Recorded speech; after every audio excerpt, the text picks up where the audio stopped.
قل هذه سبيلي أدعو إلى الله على بصيرة أنا ومن اتبعني وسبحان الله وما أنا من المشركين. Bismillahirrahmanirrahim. Assalamualaikum warahmatullahi wabarakatuh.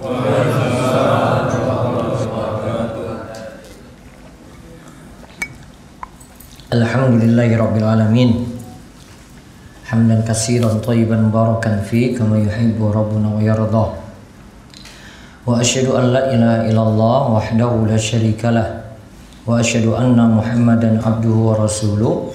Allahumma shalli ala nabiyyina Muhammad wa ala alihi wa man tabi'ahum bi ihsan ila yaumiddin. Allahumma inna nas'aluka ilman nafi'a wa rizqan thayyiba wa amalan mutaqabbala. Puji syukur kita panjatkan pada Allah. Selawat dan salam semoga tercurah pada junjungan kita Nabi besar Nabi Agung Muhammad sallallahu alaihi wasallam. Baik, Bapak-bapak dan Ibu-ibu, para jamaah sekalian yang semoga senantiasa dirahmati dan diberkahi oleh Allah. Pada kesempatan sore hari ini kita dipermudah untuk duduk dalam majelis yang mudah-mudahan bawa berkah bagi kita semuanya, mendapatkan limpahan ilmu dan bawa berkah untuk kita diberikan taufik bisa mengamalkan ilmu yang kita pelajari kali ini. Kali ini kita akan membicarakan tentang perihal surga. Namun lebih spesifik lagi karena pembahasannya yang terkait dengan surga itu begitu banyak, kita spesifik cuma membahas pintu surganya saja. Isinya belum. Cuma baru membahas apa? Pintu surga. Judulnya 8 pintu surga. Mungkin ada yang mau baca buletinnya? Ada mic itu? Sekalian. Bismillahirrahmanirrahim. 8 pintu surga. Di surga ada 8 pintu. Salah satu pintu dinamakan Ar-Rayyan, dan pintu ini khusus bagi orang yang berpuasa. Dalam hadis disebutkan, Langsung dari artinya. dari Sahal bin Sa'ad radhiyallahu anhu, dari Nabi sallallahu alaihi wasallam, ia berkata, surga memiliki 8 buah pintu. Di antara pintu tersebut ada yang dinamakan pintu Ar-Rayyan yang hanya dimasuki oleh orang-orang yang berpuasa. Hadis riwayat Bukhari nomor 3257.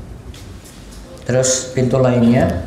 Pintu lainnya adalah pintu untuk orang-orang yang rajin mengerjakan sholat, pintu untuk yang rajin bersedekah, pintu untuk para mujahid. Dari Abu Hurairah, ia berkata bahwa beliau pernah mendengar Rasulullah Shallallahu Alaihi Wasallam bersabda, barang siapa yang berinfak dengan sepasang hartanya di jalan Allah, maka ia akan dipanggil dari pintu-pintu surga. Hai hamba Allah, inilah kebaikan. Maka orang yang termasuk golongan ahli sholat, maka ia akan dipanggil dari pintu sholat. Orang yang termasuk golongan ahli jihad akan dipanggil dari pintu jihad. Orang yang termasuk golongan ahli puasa akan dipanggil dari pintu Ar-Rayyan. Dan orang yang termasuk golongan ahli sedekah akan dipanggil dari pintu sedekah. Nah, lihat. Surga punya 8 pintu. Ini sebelum masuki surga tadi, ada 8 pintu yang kita nanti masuki. Nama pintu ini, sekali lagi nama pintu surga nanti sesuai dengan nama-nama amalan.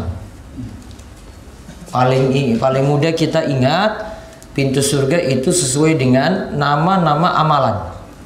Amalan ini pintu surganya itu ini, amalan ini pintu surganya itu ini, seterusnya.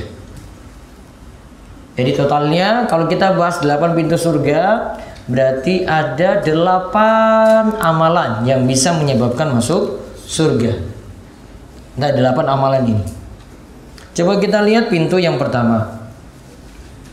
namanya Ar-Rayyan. Ini salah satu pintu di surga yang dikhususkan bagi orang yang berpuasa.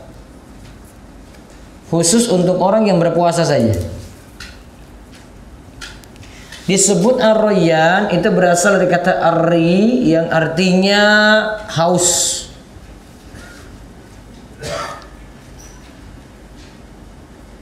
Akhirnya dibalas haus ini dengan Ar-Rayyan. Ar-Rayyan itu berarti puas. Artinya lepas dari kehausan yang lama di dunia ketika berpuasa, kemudian diganti dengan pintu Ar-Rayyan. Lihat di sini hadisnya, fil jannati samaniyatu abwa. Di surga itu ada 8 pintu. Fiha babun, di situ ada pintu yusamma Rayyan. Ada nama pintu namanya Ar-Rayyan. La yadkhuluhu illa shaimun. Tidak akan dimasuki pintu tadi kecuali untuk orang-orang yang berpuasa. Sekarang apa cuma semudah itu saja kita masuk pintu Ar-Rayyan? Cuma gara-gara lantaran puasa atau masih ada syarat yang lainnya? Ingat, untuk masuk surga punya syarat penting. Tidak cukup dengan amalan puasa ini saja. Karena kalau kita cuma memakai patokan amalan puasa saja, orang cuma sekadar puasa, dia masih punya maksiat yang lainnya, masih punya dosa besar, masih melakukan kesyirikan, gampang saja. Yang penting puasa. Ya kan? Padahal ada faktor-faktor lain. Kira-kira apa faktor paling penting untuk masuk surga? Masuk lewat pintu-pintu mana saja tadi? Apa faktor paling pentingnya? Apa faktor paling pentingnya? Angkat tangan coba. Sambil ada kuis ya? Ada.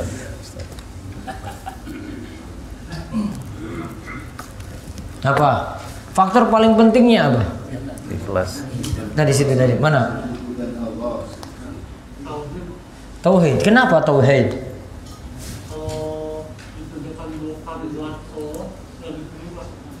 Nah, taib. Kalau dikerjakan bukan karena Allah, maka tidak akan diterima amalan tadi. Maka syarat utama adalah harus bertauhid. Ini ada buku Amalan Hati karya Syekhul Islam Ibnu Taimiyah. Apalagi yang kedua? Ya. Mengartikan peribadahan selain Allah. Sudah tadi tauhid sama aja. Apa? Ittiba pada Nabi Sallallahu Alaihi Wasallam. Dua syarat pokok itu. Jadi ini jadi syarat pokok masuk surga dan juga syarat pokok untuk dapat syafaat. Bertauhid, ittiba pada Nabi Sallallahu Alaihi Wasallam. Jadi sebelum kita bahas 8 amal nanti, ya 8 amalan, maka harus terpenuhi dulu 2 syarat ini. Orang yaitu harus ikhlas, berarti beribadah hanya kepada Allah saja. Kemudian yang kedua, orang itu harus ittiba. Ya jadikan contoh dalam beragama itu hanyalah sunnah Nabi kita Muhammad Sallallahu Alaihi Wasallam saja. Nah di sini ada amalan pertama yaitu amalan puasa. Puasa apa yang dimaksud? Ngacung. Puasa apa yang dimaksud? Puasa wajib. Oh, tak kasih, nggak apa-apa lah. Terus yang kedua ada lagi. Ya, antum jangan lihat belakang ya. Puasa yang dikerjakan dengan istiqomah. Puasa dikerjakan dengan istiqomah. Ya wes, nggak apa-apa lah.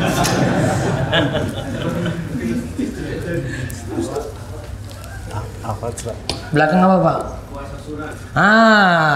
Bisa puasa wajib, bisa puasa sunnah. Harusnya 2 puasa ini masuk di dalamnya ya. Puasa wajib dan puasa apa?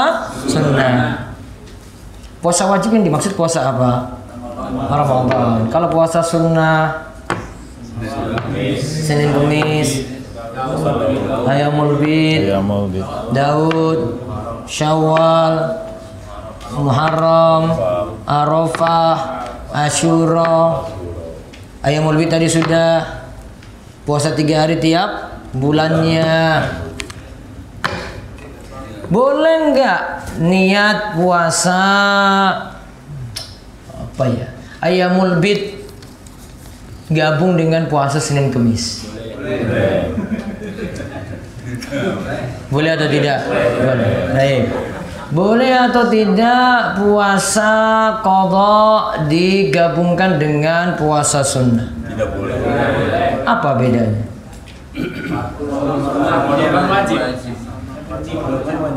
Qadha? Oh jelas qadha wajib. Terus sunnah sunnah. Terus apa masalahnya? Kan sama-sama puasa. Tidak ada ibadah sunnah yang bisa menggantikan ibadah wajib. Tidak ada ibadah sunnah Yang bisa menggantikan ibadah wajib. enggak, saya niatan qadha kok. Man lam yubayyit siyam qabla al-fajri fala siyama lahu. Siapa yang tidak meniatkan puasa malam hari maka tidak ada puasa untuknya. Sedangkan puasa sunat boleh siang. Sedangkan puasa sunnah Boleh sesudah siang. boleh sesudah jam berapa itu bolehnya? Sebelum sarapan. Boleh nggak mulai dari jam 12 siang? Terus kapan patokannya? Belum ini. Kalau puasa wajib dilakukan pada waktu yang telah ditentukan, misalkan puasa Ramadan itu. Ya kodok, saya lagi bahas kodok. Sedangkan kalau puasa sunnah itu dilakukan kapan saja. Iya. Kodok juga kapan saja. Kodok sekaligus gabung puasa sunnah ya bapak-bapak, bisa nggak? Ya Allah, saya terpaksa kasih tahu. Suaranya kedengaran ya? Puasa apa tadi? Kodok.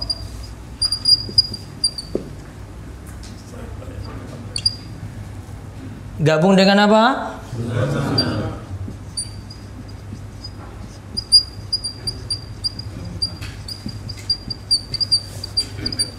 Syarat penggabungan itu harus ada 2. Jenis amalnya sama.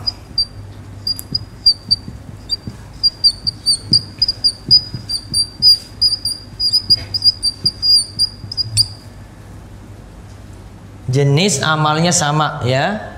Yang kedua, tata caranya sama.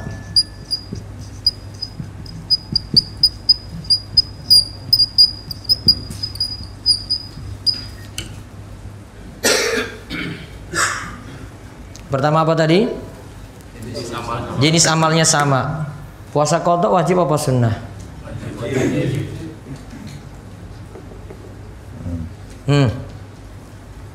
Puasa sunnah. Pak, Bu, ini jenisnya sudah beda. Nggak bisa gabung. Tata caranya sama, iya kan? Puasa dari terbit fajar subuh sampai tenggelam matahari. Harus 2 syarat ini nih.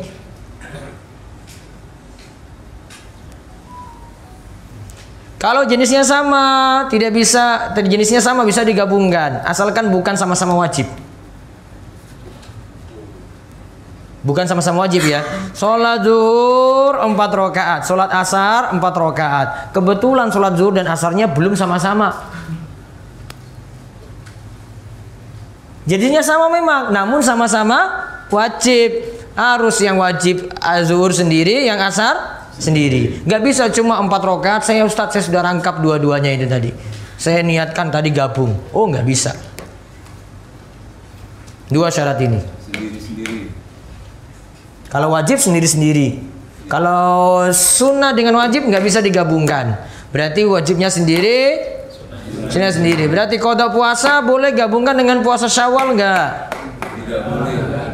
Kenapa? Nah, puasa qadhanya wajib, Puasa Syawalnya sunnah. Sholat sunnah fajar dengan sholat subuh boleh digabungkan nggak? Tidak boleh. Kenapa? Sholat subuhnya wajib, sunnah fajarnya sunnah. Walaupun sama-sama 2 rakaat.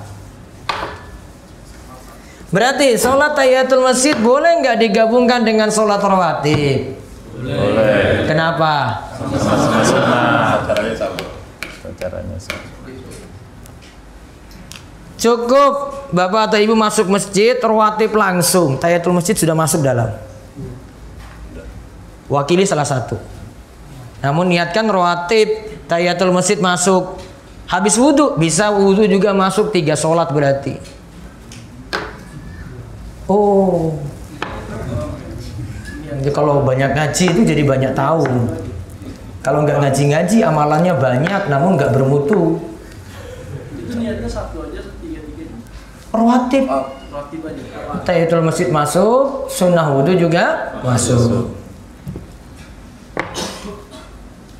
Cuma 2 tadi kan? 3 niat. Ada yang kerjakan 3 sholat, ya, akhirnya 6 rakaat, waktunya habis. Iqomah di masjid itu biasanya kalau di Jakarta cuma 10 menit. Mungkin 3 gini, 5 menit, 5 menit lagi, mungkin 3. Sini 15 menit. Iya kan? Lihat, dengan ilmu berarti kita buat ibadah jadi ringkas. Gak punya ilmu ibadahnya banyak namun gak bermutu. Punya ilmu ibadahnya sedikit, kualitasnya ada. Ini baru tahu apa? Baru tahu ini. Dah. Paham ini ya? Terus balik lagi tadi, puasanya berarti puasa apa di sini? Wajib, pintu Ar-Rayyan, puasa wajib masuk dalamnya, puasa sunnah juga masuk di dalamnya. Terus amalan yang berikutnya lagi, pintu kedua berarti. Lihat di hadisnya tadi dari Abu Hurairah. Barang siapa berinfak dengan sepasang hartanya jalan Allah, maka ia akan dipanggil dengan pintu-pintu surga. Hai hamba Allah, inilah kebaikan. Maka orang yang termasuk golongan ahli sholat, maka ia dipanggil dari pintu sholat. Berarti pintu kedua pintu apa? Pintu sholat. Orang yang termasuk golongan ahli jihad akan dipanggil dari pintu jihad. Berarti amalan ketiga apa? Pintu ketiga apa? Pintu jihad. Kemudian orang yang termasuk ahli puasa akan dipanggil dari pintu Ar-Rayyan. Sudah tadi kan? Terus dan orang yang rajin sodako, ahli sodako akan dipanggil dari pintu sodako. Berarti sudah berapa? 4. Apa saya tadi?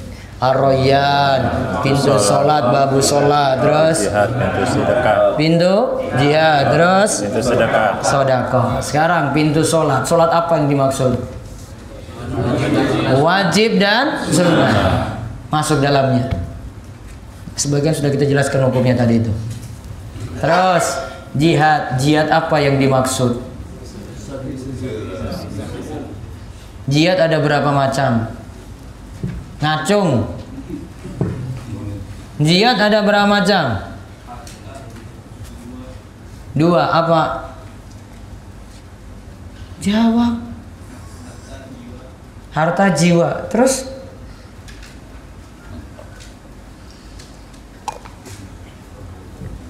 Apa? Jihad waktu, jihad makan, jihad minum, apa lagi? Ilmu, apa lagi coba? Ada berapa macam jihad? Apa? Ah, sudahlah saya beritahu aja lah. Jihad 2 macam. Yang pertama jihad dengan ilmu. Jihad dengan ilmu. Yang kedua jihad dengan senjata. Yang pertama jihad dengan apa? Ilmu. Yang kedua jihad dengan senjata. Nanti lihat di surat At-Tahrim.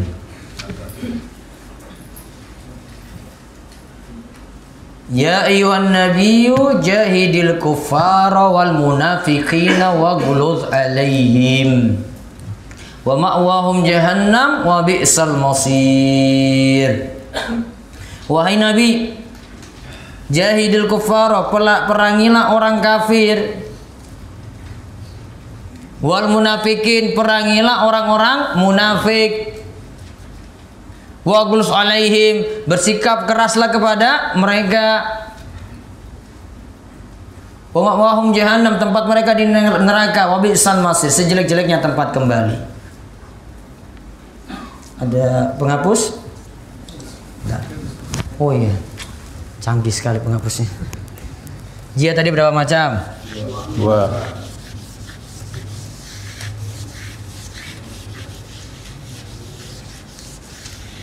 Kan tadi di ayat sebutkan jihad lawan orang kafir, yang kedua jihad lawan orang munafik.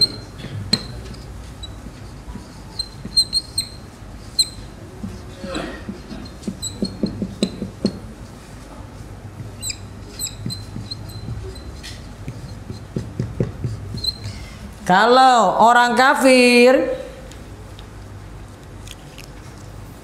ini terang-terangan kafirnya. Kalau munafik, kafirnya sembunyi-sembunyi. Kalau mau perangi orang kafir, senjata.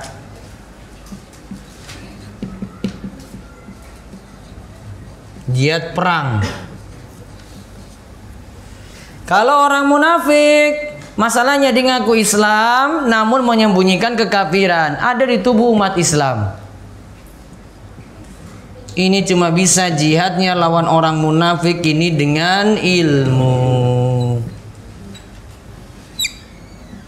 Bantah pemikiran sesat.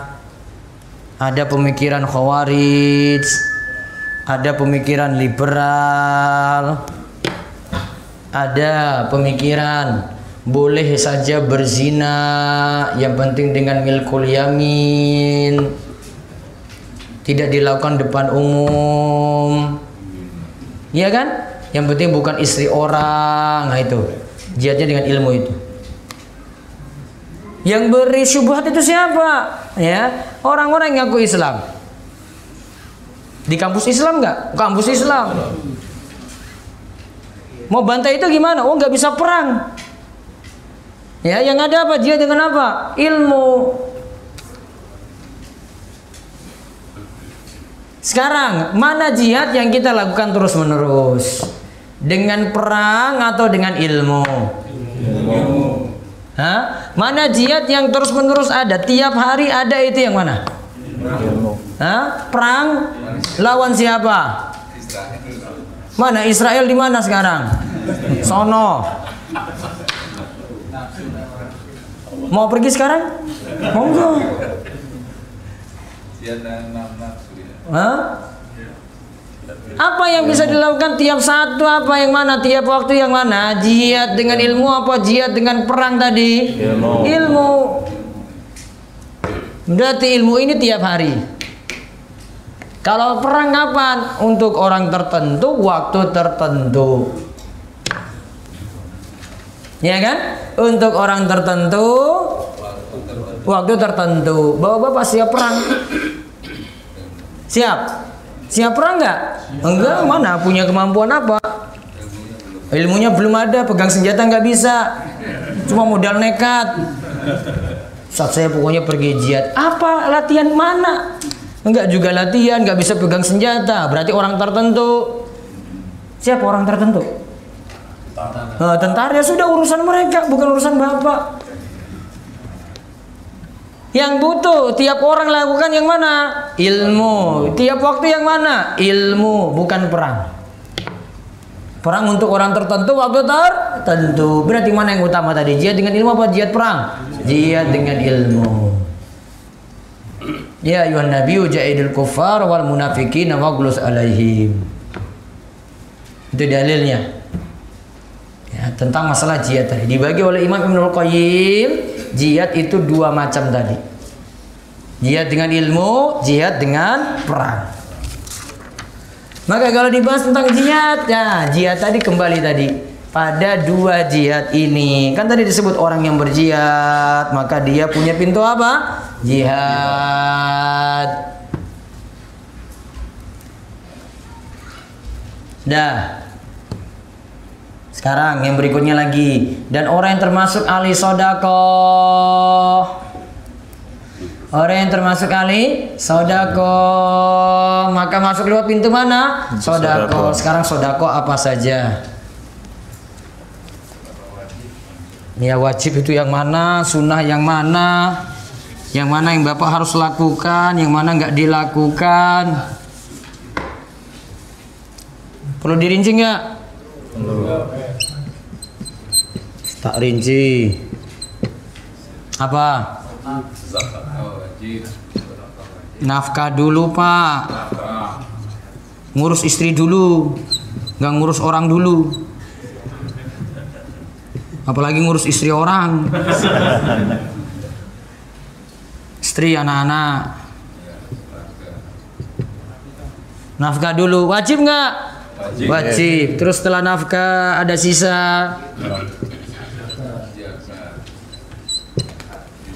Zakat. Terus setelah zakat ada sisa. Sedekah sunnah atau infak. Biaya anak sekolah masuk yang mana? Biaya anak sekolah masuk yang mana? Anaknya sendiri loh ini. Nafkah.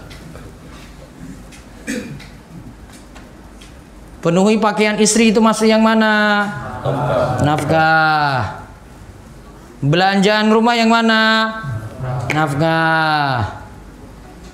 Sandang, pangan, papan. Terus zakat. Kalau ada sisa dari nafkah. Punya syarat nggak? Apa syaratnya? Nisab haul. Sampai hisab pun nisab. Nisab. Saya kira mau bilang hisab. Nisab dan apa? Haul. Apa itu nisab? Apa itu haul?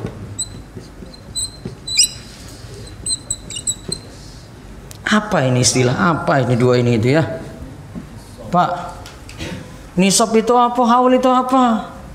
Apa? Nisab? Nisab itu sampai batas wajib zakat, seperti emas itu 98 gram. Emas 98 gram. Pendapat siapa itu? Apa Pak? Satu lagi haul itu waktunya 1 tahun. Haulnya nunggu 1 tahun apa? 1 tahun apa? Hijriah apa Masehi? Hijriah. Nisab itu kadar minimal harta kena zakat. Emas 20 dinar sama dengan 85 gram. Perak 200 dirham sama dengan 595 gram. Terus sapi nisabnya 30 ekor, kambing 40 ekor, unta 5 ekor.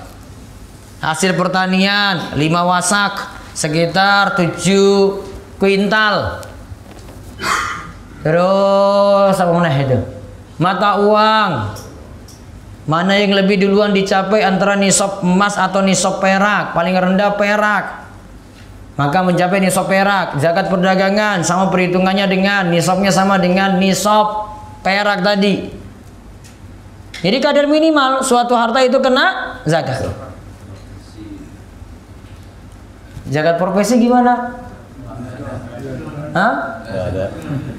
Kalau zakat mesti memperhatikan haul.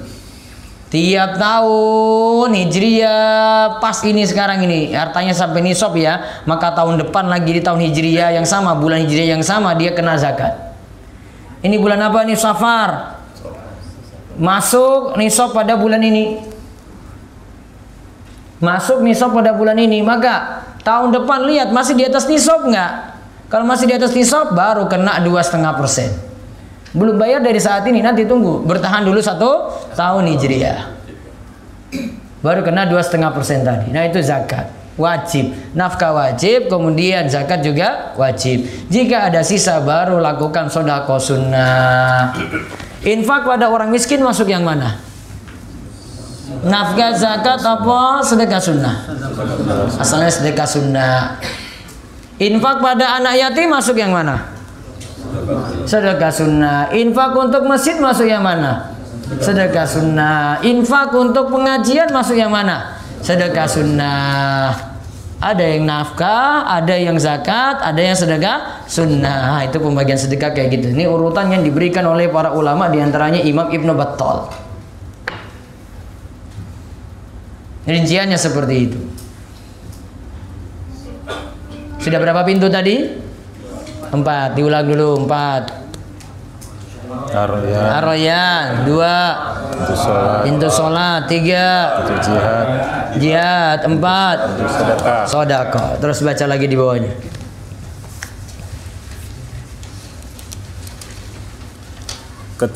Ketika mendengar hadis ini, Abu Bakar pun bertanya, "Ayah dan ibuku sebagai penebus Anda, wahai Rasulullah, kesulitan apa lagi yang perlu dikhawatirkan oleh orang yang dipanggil dari pintu-pintu itu? Mungkinkah ada orang yang dipanggil dari semua pintu tersebut?" Nabi Shallallahu Alaihi Wasallam pun menjawab, "Iya, ada, dan aku berharap kamu termasuk golongan mereka." Hadis riwayat Bukhari nomor 1897, 3666 dan Muslim nomor 1027. Nah, lihat Abu Bakar itu nyatakan, kan tadi pintunya ada 4 tadi. Abu Bakar itu nyatakan mungkin nggak ada yang masuk lewat pintu-pintu tadi semuanya. Rasulullah SAW itu katakan pada Abu Bakar, saya harap engkau yang nanti jadi orang seperti itu. Nanti ada kisah Abu Bakar terakhir. Terus Al-Qadhi menukilkan. Al-Qadhi menukil ucapan Al-Harawi ketika menerangkan makna sepasang hartanya. Kan tadi disebutkan ada sepasang harta. Terus ada yang berpendapat bahwa yang dimaksud dengan sepasang harta adalah 2 ekor kuda, 2 orang budak, atau 2 ekor unta. Ibnu Arafah menyatakan segala sesuatu yang memiliki pasangan disebut dengan zauj. Ya. Sedangkan yang dimaksud dengan berinfak di jalan Allah dalam hadis ini mencakup berinfak untuk segala bentuk amal kebaikan. Ada juga ulama yang menafsirkan yang dimaksud adalah khusus jihad saja, namun memberlakukan secara umum seperti pendapat pertama itu lebih bagus. Nah, berinfak di jalan Allah di sini artinya berinfak secara umum untuk amal-amal kebaikan. Lalu, sedangkan pintu kelima, kita bahas sekarang pintu kelima. Sedangkan pintu kelima adalah pintu Al-Aiman. Pintu Al-Aiman. Ya, pintu Al-Aiman. Coba dibaca lagi. Dari Abu Hurairah dalam hadis tentang syafaat Nabi Shallallahu Alaihi Wasallam dikatakan, "Wahai Muhammad, suruhlah umatmu, yaitu orang-orang yang tidak dihisab, untuk masuk ke dalam surga melalui pintu Al-Aiman, yang merupakan di antara pintu-pintu surga.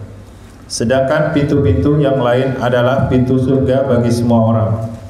Hadis riwayat Bukhari nomor 3340, 3361, 4712 dan Muslim nomor 194. Taib. Pintu kelima adalah namanya pintu Al-Aiman. Apa amalannya?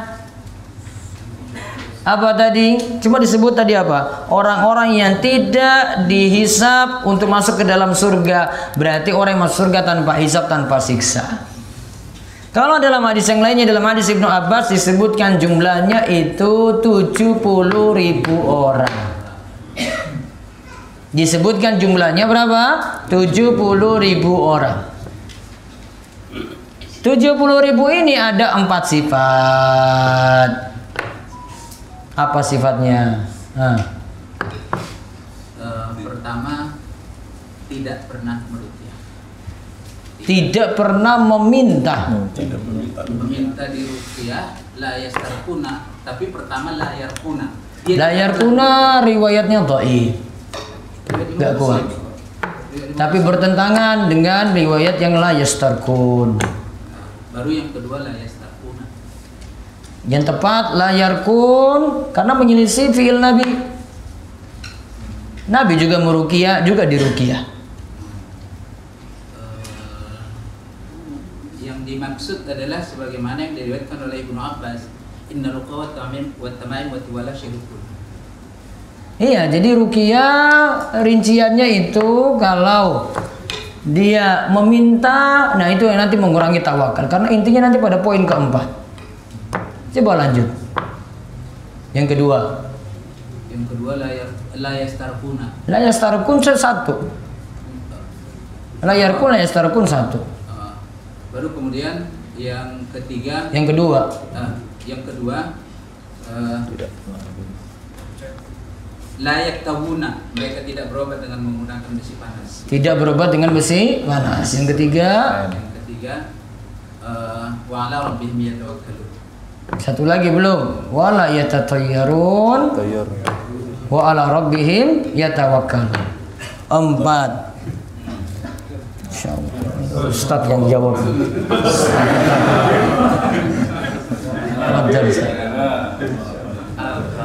Apa tadi coba lihat 70.000 tadi sifatnya apa? Hah? Yang pertama tidak meminta di ruqyah. Kalau layarkun tadi sebagai ulama kritisi riwayat ini karena menyelisih dari perbuatan Nabi nanti. Karena perbuatan ruqyah meruqyah masih boleh gitu. Yang nanti masalah meminta di ruqyah tadi. Yang kedua apa tadi? Tidak berobat. Tidak meminta di diobati dengan besi panas. Yang ketiga la yatatayyarun, tidak tatayyur. Apa artinya? Percaya pada tahayul. Percaya apa? Apa nasib sial? Bahasa Indonesia apa ya bahasa Indonesia? Apa? Mitos, khurafat, takhayul. Itu bahasa kita ya kan? Mitos, khurafat, takhayul. Apa mitos-mitos apa? Bulan Suro nggak boleh hajatan. Apalagi? Kupu-kupu datang katanya nanti ada tamu. Apalagi? Kucing ditabrak tengah jalan mati terus nanti apa? Kena kecelakaan nanti kita. Terus apa lagi? Suara burung. Keluar suara burung kenapa? Ada orang meninggal. Burung gagak itu ya. Orang meninggal. Terus apa lagi? Ada yang jomblo makan depan rumah, depan pintu rumah, nanti nggak dapat jodoh.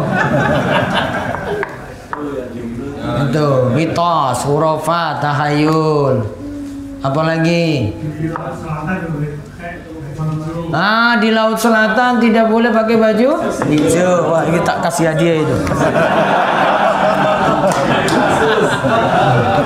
Berani ngomong banget itu. Takut sama Nyi Roro Kidul ya kan. Nggak boleh pakai baju hijau, mitos, khurafat, tahayul. Nggak boleh jemur baju itu malam-malam, nanti ditempeli setan. Terus bangunan tidak boleh ada lantai berapa? 4.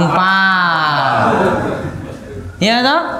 Dari 3 lompat ke 3A atau 3 langsung 5. 4-nya mana? Enggak ada, enggak berani dia.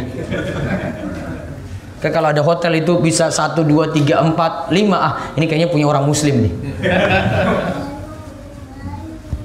Seat pesawat enggak ada kursi nomor berapa? Seat pesawat 13, 14. Nah, itu sial. Angka sial. Itu tadi mitos, khurafat, tahayul. Masih percaya kayak gini ya tadi itu. La yatatayyarun, beranggapan sial. Karena punya keyakinan tadi, akhirnya dia ketika itu menggantungkan dirinya pada sebab yang sebenarnya bukan sebab. Ini sebenarnya bukan sebab, dia buat-buat. Iya kan? Apa nyambungnya tadi? Jemur malam-malam nanti ditempeli setan. Apa nyambungnya? Coba logikanya di mana? Ada nyambungnya? Nggak ada. Tadi yang jomblo duduk depan rumah kalau makan gitu, katanya nggak dapat jodoh. Ada. Apa nyambungnya? Logikanya nyambung kemana? Enggak. Mitos, khurafat, takhayul. Masih percaya kayak gini ya ini, hati-hati. 70.000 nanti nggak masuk. Dihapus keyakinan kayak gini. Dulu orang jahiliyah keyakinannya la yatatayyarun, mereka tatayyur itu dengan cara menganggap sial dengan burung. Kalau burung itu terbang ke kanan nasibnya baik, kalau terbang ke kiri nasibnya apa? Sial. Kalau tengah diulang lagi berarti. Sama seperti mereka punya keyakinan dengan azlam. Azlam itu dengan busur panah. Mereka masukkan di dalam suatu wadah, kemudian nanti sudah ditulisi, nanti diacak nih, dipilih. Situ If'al, la taf'al, terus ada yang kosong. Lakukan, tidak lakukan, ada yang kosong, diacak. Ini kalau dipilih, oh dapat yang ini. Itu sama dulu pas waktu sekolah dulu, mau pilih ABCD itu hitung apa? Sama itu. Itu apa? Kancing kan? Ini ABCDE di apa ya? Tak ulang. Nah. Kadang apalagi kalau pas ujian itu Pak, macam-macam pokoknya kerjaan siswa-siswa dulu itu. Kalau saya enggak, pasrah aja kalau saya itu. Apa dulu apa kayak gimana lagi? Selain itu apa lagi? Jatuhkan pena gitu, jatuhnya kemana kan? Belok kanan, belok kiri gitu. Nah, masih tahayul, khurafat, mitos.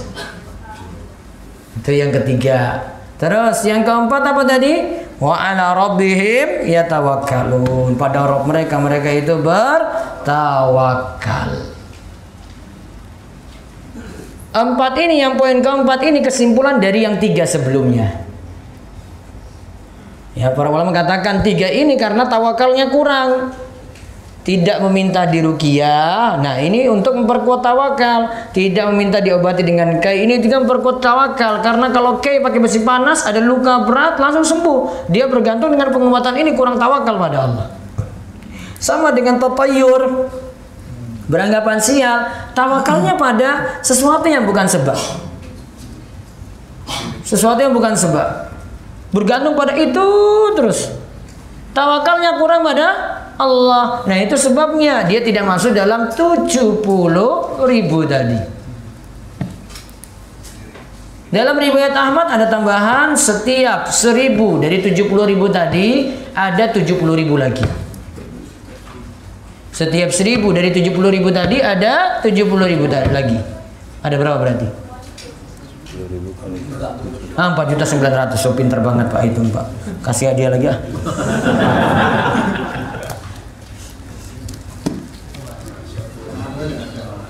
Pinter matematikanya. Baik. Lanjut lagi tadi sudah berapa pintu? 5 ya, 5 pintu. Sisa 3 lagi. Nama pintu ke-6. Nama pintu ke-6 adalah Al-Kadhimin Al-Ghaidha wal 'afina 'anil nas. Mudah menahan amarah dan memaafkan orang lain. Terdapat dalam hadis dari Raud bin Ubadah, dari As'ad, dari Al-Hasan Al-Basri secara mursal. Nah, kalau secara mursal ini tidak sahih, namun dijadikan dalil untuk ini. Coba lihat. Sesungguhnya Allah memiliki sebuah pintu surga. Tidaklah yang masuk melaluinya kecuali orang-orang yang memaafkan kezoliman. Kecuali orang-orang yang memaafkan kezaliman. Al-kadhiminal ghaidha wal 'afina 'anin nas. Orang yang nahan amarah wal 'afina 'anin nas, dan memaafkan yang lain. Dia nahan amarah dan memaafkan yang lain. Ada 2 sifat ya di situ ya. Untuk pintu yang ke-6 ini. Nahan amarah dengan orang itu memaafkan. Mana yang lebih berat antara nahan marah dengan memaafkan? Yang lebih berat dilakukan yang mana? Memaafkan. Mana Pak? Ya berat dua-duanya. Mana yang lebih berat? Kenapa memaafkan lebih berat? Kalau kita nahan marah, bisa nahan ini. Besok dibuat lagi, nahan lagi. Dibuat lagi, nahan lagi. Suatu waktu nanti meletus. Marah besar, numpuk, iya kan? Namun kalau memaafkan artinya apa? Selesai. Kita sudah nggak nganggap lagi kesalahan yang tadi. Lebih berat. Sekarang, apa saja kiat-kiat untuk nahan marah? Ayo. Sudah jawab belum tadi? Belum. 1, 3 aja lah. Melakukan ibadah yang benar. Jangan teori-teori, yang praktek gitu. Enggak, ada lagi. Jika berdiri, duduk. Kalau duduk masih marah? Baring. Kalau baring masih marah? Ya salahnya sendiri, kenapa sampai marah sampai kayak gitu. Terus 2. Ambil wudhu. 3. Sholat 2 rakaat.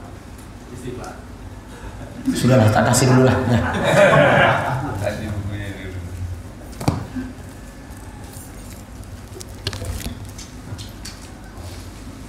Tadi sudah sebut 2 tadi. Ubah posisi. Terus sama ambil apa tadi? Wudhu. Karena sifatnya marah itu panas. Didinginkan dengan wudhu. Apalagi? Masih ada lagi nih? Belum. Mana lagi yang lain? Belum. Belum.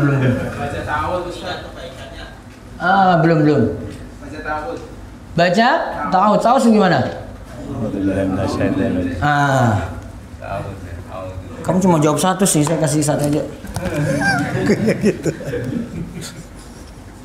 Ada lagi, 1 lagi.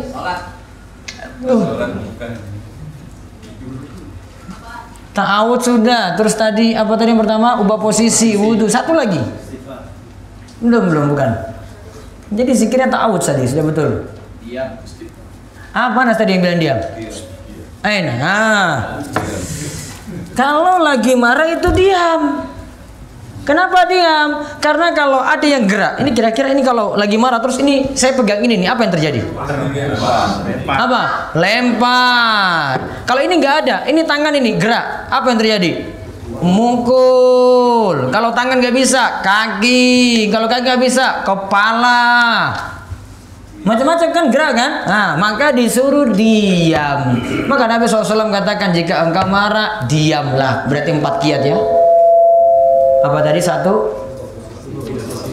pindah, ubah posisi. 2 wudhu. 3 ta'awudz. 4 diam. Yang biasa marah di rumah bapak ibu-ibu. Alah bapak aja kok ya. Kalau bapak marah ingat 4 qiyat tadi. Terus memaafkan. Iya, pertanyaan untuk Ahmad belum ya? Aduh kasihan. Nanti terakhir aja ya. Enggak tanya lagi bapak, sudah cukup. Apa tadi? Memaafkan yang lain. Memaafkan ini jadi amalan yang luar biasa. Ada seorang sahabat yang disebut oleh Nabi Shallallahu Alaihi Wasallam, kalau kamu mau lihat penduduk surga, lihatlah pada orang ini. Orang itu keluar, dia tahu ini orangnya. Nabi sebut lagi ulang kali, sebut sampai 3 kali. Orang itu lagi keluar. Terus sahabat ini Abdullah bin Amr ini ingin tahu tadi sifat orang tadi. Ini amalannya ini apa sih? Sampai kok Nabi SAW itu sebut sampai 3 kali. Akhirnya si Abdullah tadi pergi ke rumah orang ini minta izin, dia pura-pura mau bermalam di situ dengan berbagai macam alasan dikemukakan. Lantas selama 3 malam sebagaimana waktu untuk bertamu pada orang, batasannya 3 malam tadi untuk dilayani full. Dia ingin tahu seluk-beluk ibadahnya seperti apa. Ternyata dia simpulkan selama 3 hari tadi tidak ada amalan yang istimewa. Tidak ada amalan yang istimewa. Lantas dia sudah izin, saya selama tinggal di sini kayaknya nggak tahu amalan kamu itu apa. Padahal Nabi sebut kamu itu sampai 3 kali, kamu itu penduduk surga.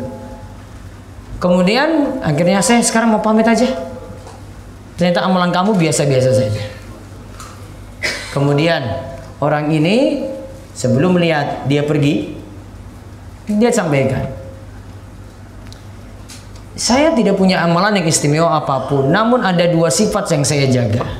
Saya tidak mau hasad pada orang lain. Bahasanya hasad itu apa hasad? Dengki belum memahamkan bapak ibu belum. Apa hasad? Benci pada nikmat orang, nggak suka ada nikmat yang orang lain peroleh. Yang kedua, saya berusaha tidak punya sifat pendendam. Apa 2 sifatnya tadi? Pertama, hasad, dia hapus sifat hasad pada dirinya. Yang kedua, Ya, sifat dendam dia juga hapus. Maka ketika Abdullah dengar sifat ini, dia katakan, nah ini, itu yang kamu bisa lakukan, yang kami sahabat-sahabat yang lainnya tidak bisa lakukan. Berat. Jadi orang yang pemaaf itu berat. Jadi orang yang tidak hasad juga apa? Berat. Hasad itu sebab-sebabnya banyak. Namun yang kita bahas ini pemaaf itu berat sekali. Ada yang buat salah pada kita, pasti ada saja dendam gitu. Yang memaafkan itu orang-orang yang punya sifat sabar luar biasa. Orang-orang yang punya sifat sabar luar biasa. Kalau tidak, dia tidak bisa memaafkan seperti itu. Nah, terus masih ada lanjutannya di bawahnya, Imam Nawawi. Imam Nawawi rahimahullah berkata, Al-Qadi berkata, pintu-pintu surga lainnya disebutkan dalam hadis lain, yaitu pintu taubat, pintu al-kazimina al-ghaiza wa al-afina aninnas, pintu ridho. Inilah jadinya ada 7 pintu yang ada dalam berbagai hadis. Sedangkan 70.000 orang yang masuk surga tanpa hisab akan masuk melalui pintu al-aiman. Itulah pintu ke-8. Nah, terus Ibnu Hajar rahimahullah. Ibnu Hajar rahimahullah menyatakan, dalam hadis disebutkan ada 4 pintu surga. Di awal-awal bab jihad sudah diterangkan pula bahwa pintu surga itu ada 8. Rukun Islam yang tersisa adalah haji. Tentu ada pintu khusus untuk orang yang berhaji. Itulah pintu ke-5.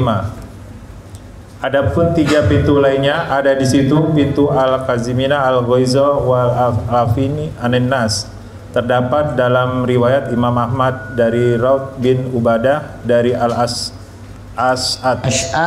dari Al-Hasan Al-Basri secara mursal.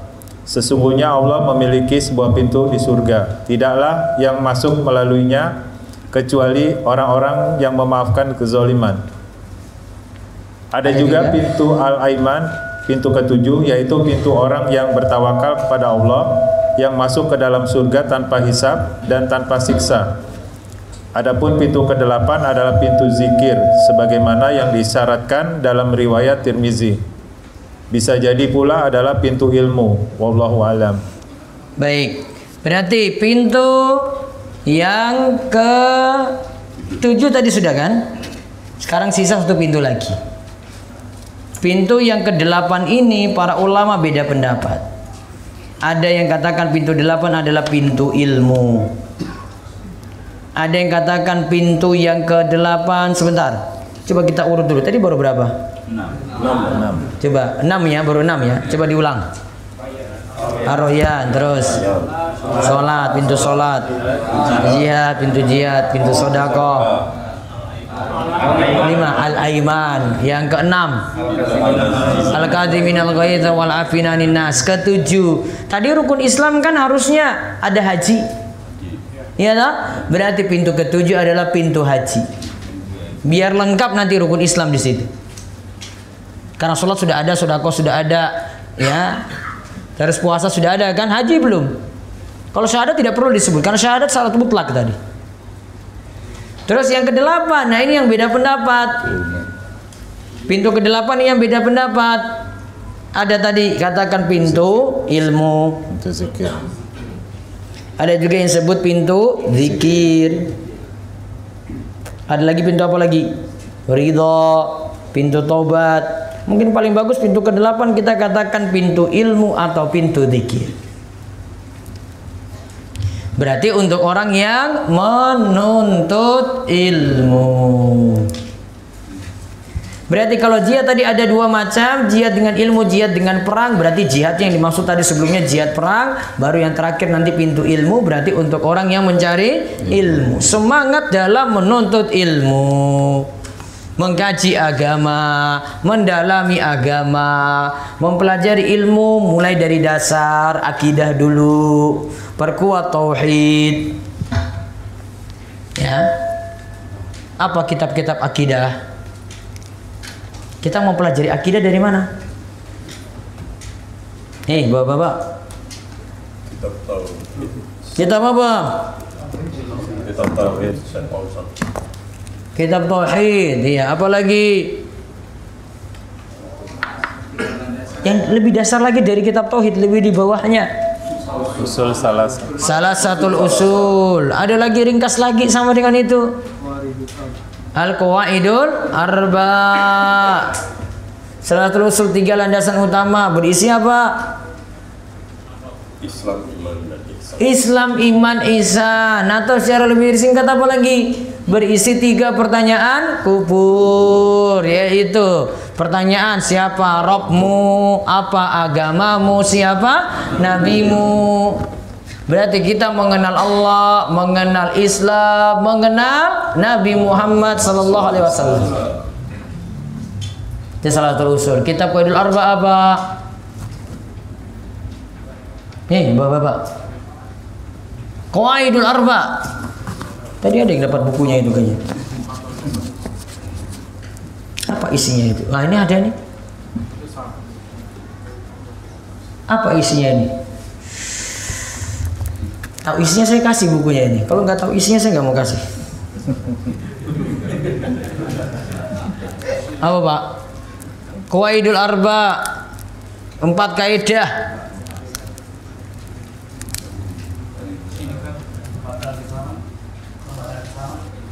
Pembatal keislaman.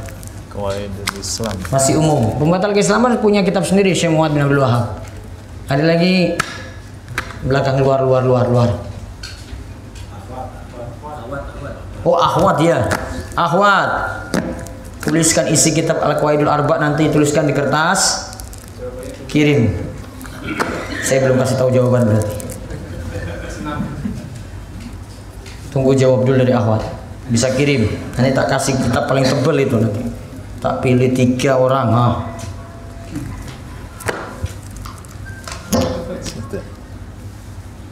Dah. Terus pelajari lagi dari dasar, misalnya tentang ibadah lewat kitab-kitab fikih. Kitab fikih apa saja?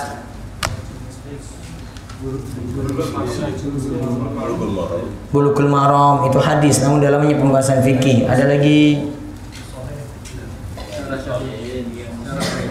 syarah sahih. Apa syarah sahih?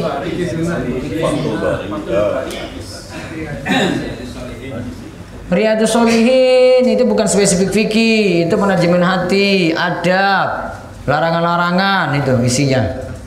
Apalagi kitab fikih. Ini di rumah punya buku apa enggak tau ini? Fikih sunnah Said Sabiq bisa.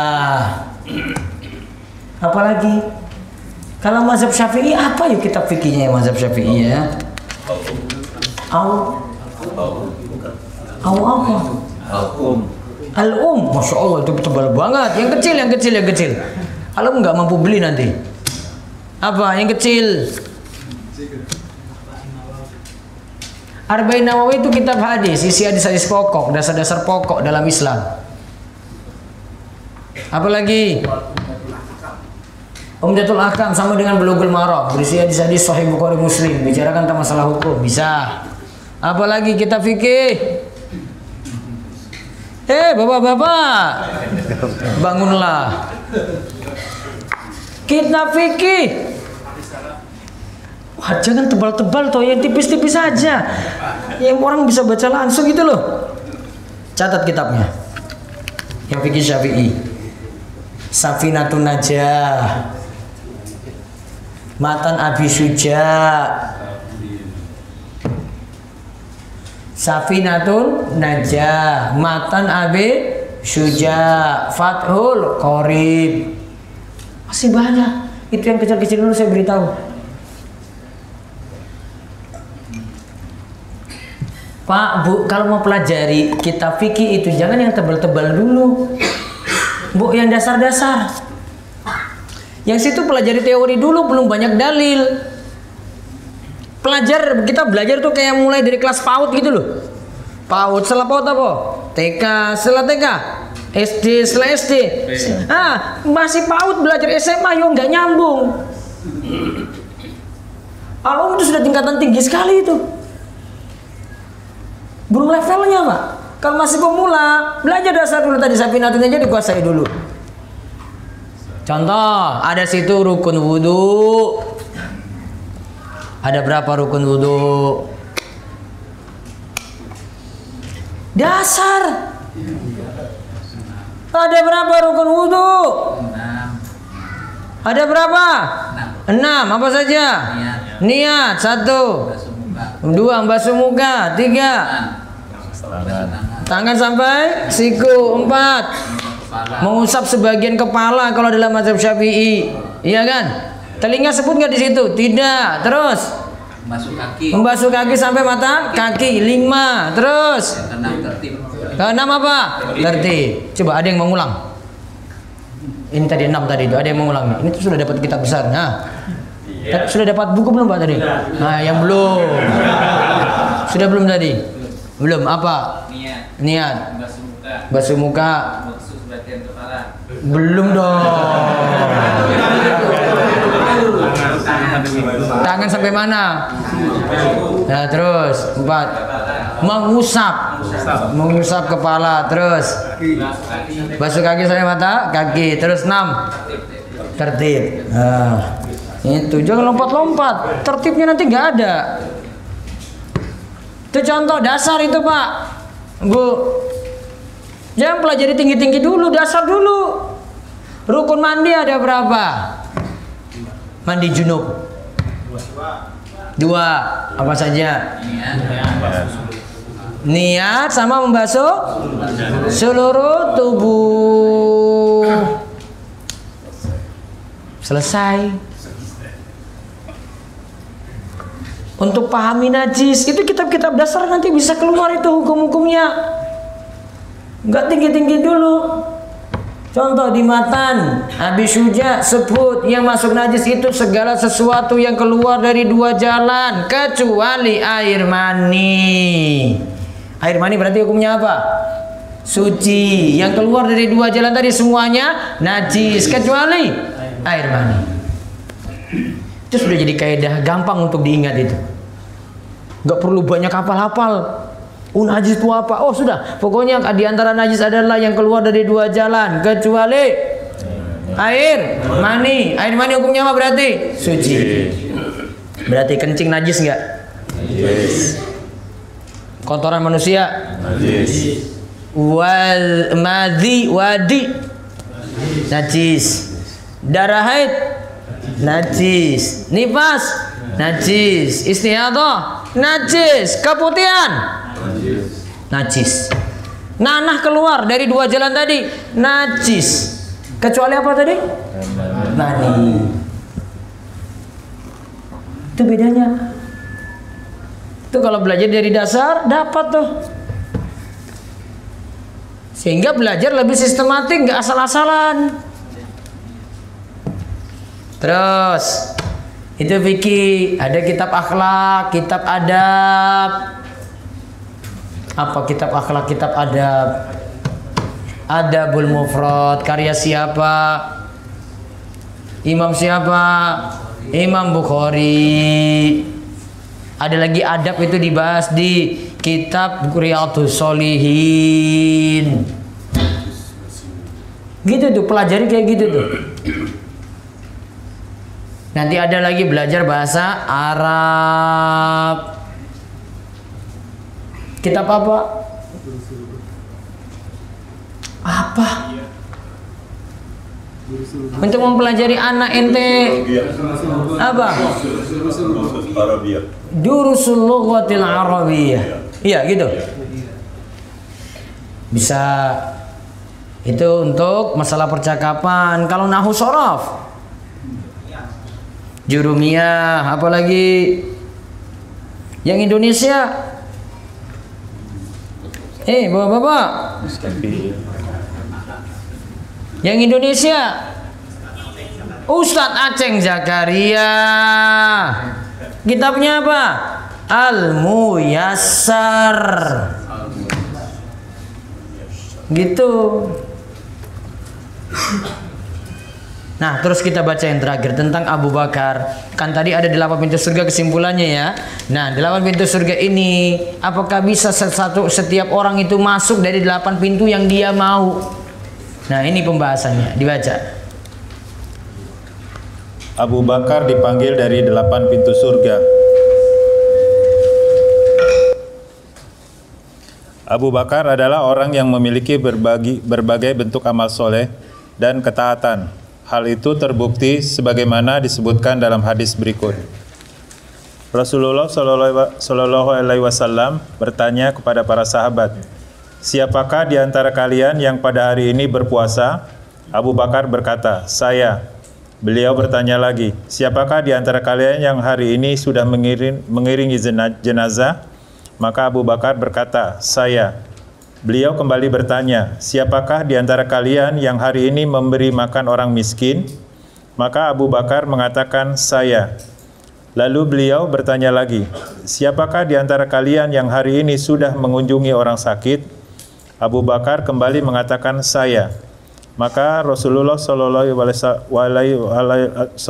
Alaihi Wasallam pun bersabda, tidaklah ciri-ciri itu terkumpul pada diri seseorang, melainkan dia pasti akan masuk surga. Hadis riwayat Muslim nomor 1028. Apa tadi amalan Abu Bakar? Ditanya, siapa di antara kalian yang hari ini sudah mengiringi jenazah? Siapa yang jawab tadi? Abu Bakar. Terus siapa di antara kalian yang hari ini memberi makan orang miskin? Siapa yang jawab lagi? Abu Bakar. Siapa yang di antara kalian tadi, pertanyaan pertama dulu, yang berpuasa? Jawabannya lagi Abu Bakar. Lagi dijawab saya. Terus yang terakhir, siapa di antara kalian yang hari ini sudah mengunjungi orang sakit? Tadi sebelumnya memberi makan orang miskin. Semuanya yang jawab itu Abu Bakar. Dan sifat Abu Bakar apa amalannya? Puasa. Terus mengiringi jenazah. Terus memberi makan orang miskin. Terus mengunjungi orang sakit. 4 amalan ini kaitannya semuanya dengan orang lain. Ada yang untuk dirinya sendiri yang tadi puasa, untuk orang lain tadi mengiringi jenazah, memberi makan orang miskin kaitannya dengan orang lain, mengunjungi orang sakit juga kaitannya dengan orang lain. Maka dia lakukan, Abu Bakar contohkan amalan yang kaitannya dengan hak Allah, yang langsung berhubungan dengan Allah, dan juga yang langsung berhubungan dengan sesama. Tadi dijawab ya Abu Bakar semua. Maka di sini Nabi Shallallahu Alaihi Wasallam katakan, "Majtama'na fi imri'in illa dakhala jannah." Tidaklah itu sifat-sifat tadi terkumpul pada manusia, melainkan dia nantinya akan masuk surga. Terus Abu Bakar Al-Muzani berkomentar. Baca lagi. Abu Bakar Al-Muzani berkomentar tentang sahabat Abu Bakar As-Siddiq radhiyallahu an. Tidaklah Abu Bakar itu melampaui para sahabat Muhammad sallallahu alaihi wasallam semata-mata karena banyaknya mengerjakan puasa atau sholat, akan tetapi karena iman yang bersemayam di dalam hatinya. Mengomentari ucapan Al-Muzani tersebut, Ibnu Aliyah mengatakan, sesuatu yang bersemayam di dalam hatinya adalah rasa cinta kepada Allah Azza wa Jalla dan sikap nasihat ingin terus memberi kebaikan terhadap sesama. Ya, ma faqa Abu Bakar radhiyallahu anhu ashab Rasulullah sallallahu alaihi wasallam bi shaumin wala salatin walakin bi syai'in kana fi qalbihi wallati kana fi qalbi al-hubbu lillahi azza wa jalla wa nasihatu fi khalqihi. Tidaklah Abu Bakar itu melampaui para sahabat Muhammad sallallahu alaihi wasallam karena puasa yang lebih banyak yang Abu Bakar miliki. Abu Bakar tidak ungguli juga dalam sholat yang lebih banyak yang sholat yang Abu Bakar miliki. Akan tapi perbedaannya Abu Bakar dan yang lainnya adalah masalah iman di dalam hati. Masalah iman di dalam hati. Itu yang membedakan antara imannya Abu Bakar dengan sahabat-sahabat yang lainnya. Jadi dia bukan ungguli dalam hal apa? Sholat. Bukan ungguli dalam hal puasa. Namun dia ungguli dalam masalah apa? Iman.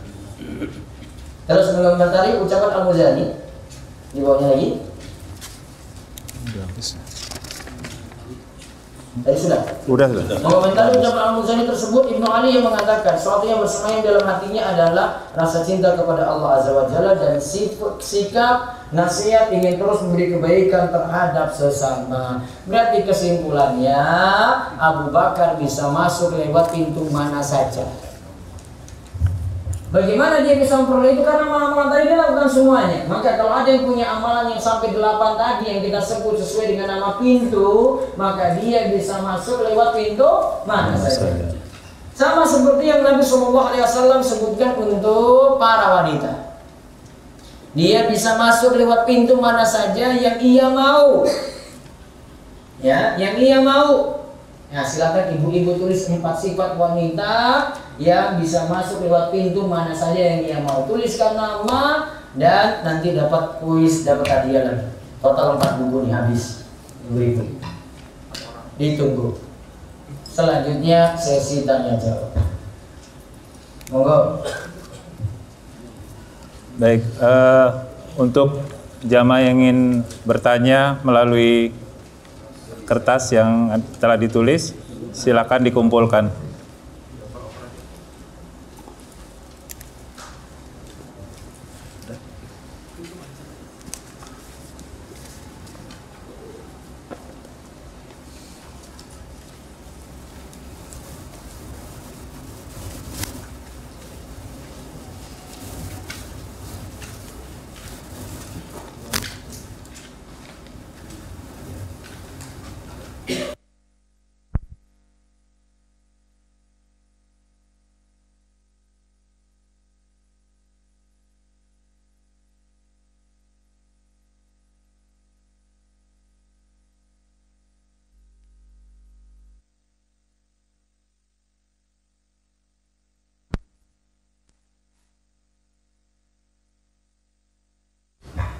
Apa?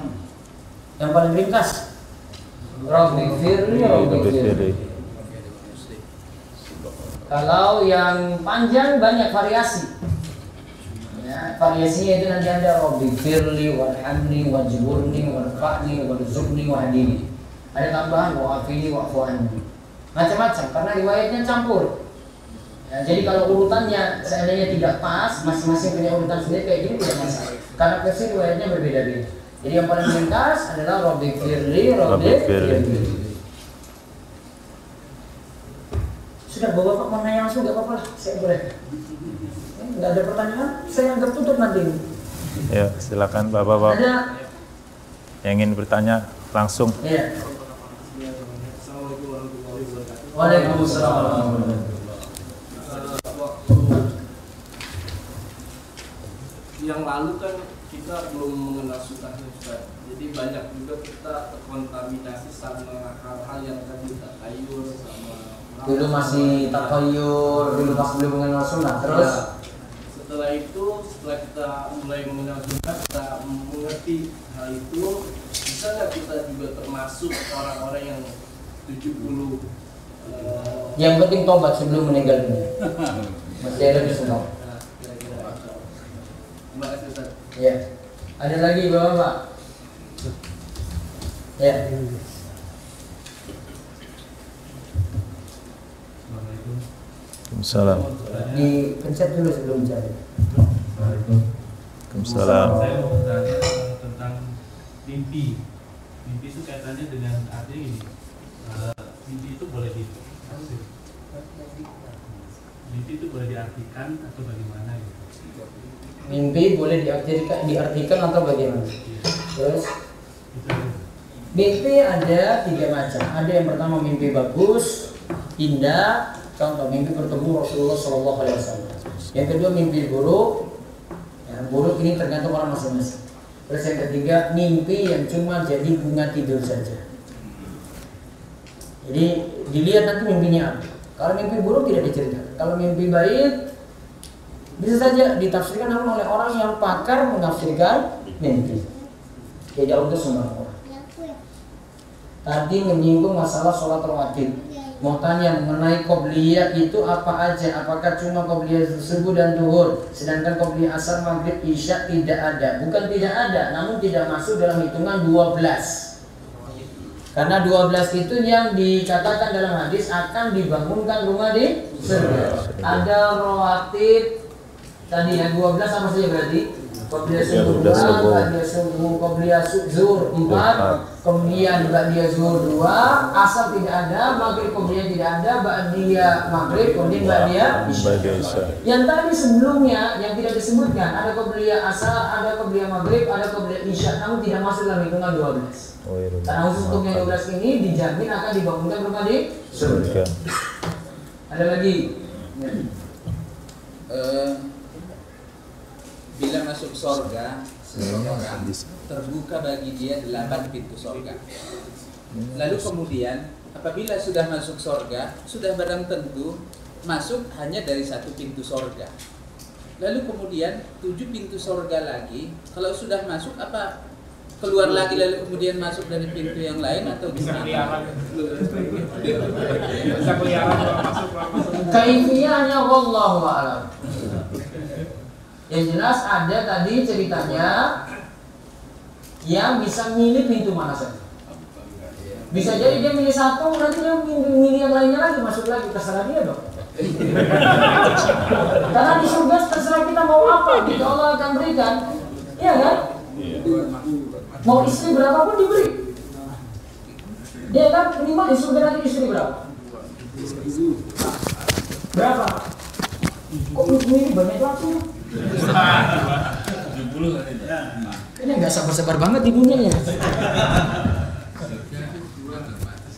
Minimal itu 2, seperti kata Imam Ibnu Hajar. Minimalnya 2. Nanti ada yang sampai 100, ada yang sampai 70 ada. Terserah. Mau berapa? Kuat nggak? Kuat. Ya kuat. Ini surga. Ada lagi? Apakah ada dalil sholat sunnah menjelang khutbah Jumat? Cuma mutlak. 2 salam, 2 salam, 2 salam, 2 salam. Nah, sampai khotib naik mimbar berhenti itu. Mutlak namanya.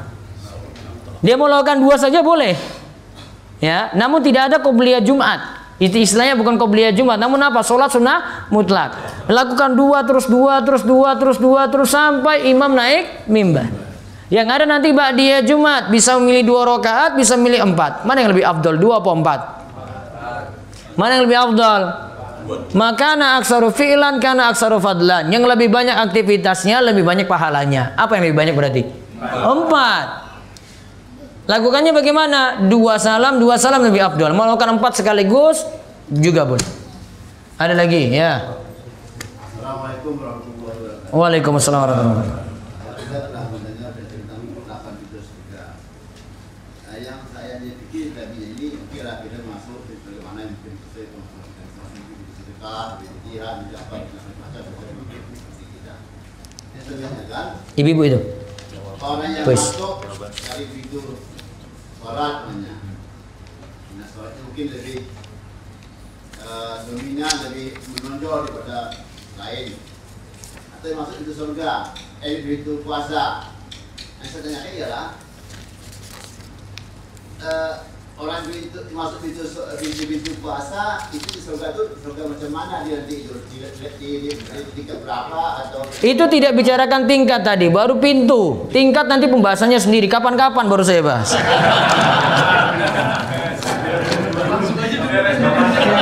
Masuk dulu baru masuk pintu. Tingkatan belum kita bahas. Tadi nama pintu bukan menunjukkan tingkatan. Ya, sudah.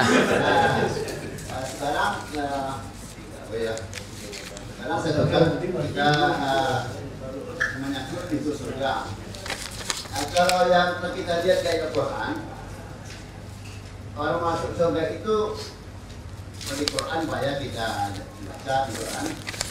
Tidak ada satu nampaknya yang jelas yang pasti di Quran bahwa orang atau masuk pintu puasa, pintu sholat, pintu haji, pintu zakat, zakat ada.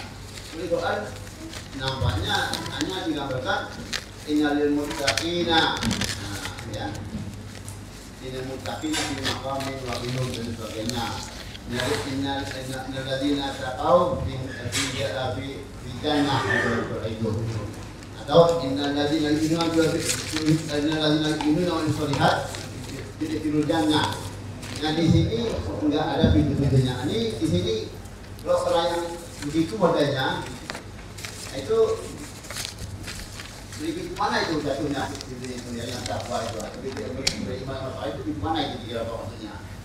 Tadi dalam Al-Quran tidak disebutkan pintu-pintu tadi. Nah, terus dalam hadis ada. Yang beriman beramal saleh surga. Nah, dalam Al-Quran tidak disebutkan perincian pintu-pintu tadi. Cuma disebutkan siapa yang masuk surga, siapa yang bertakwa masuk surga gitu. Nah, terus. Mana itu Pak pintu suara? Kan nanti jatuhnya pintu puasa kah? Kan ayat Al-Quran itu butuh penjelasan dari hadis. Seandainya di ayat Al-Quran tadi menyebutkan umum, hadis terangkan ini yang umum tadi yang masih global, rinciannya dalam hadis. Jadi nggak boleh sikap muslim itu pertentangkan Quran dan hadis, nggak boleh. Jatuhnya bertakwa ini masuknya lewat pintu yang mana?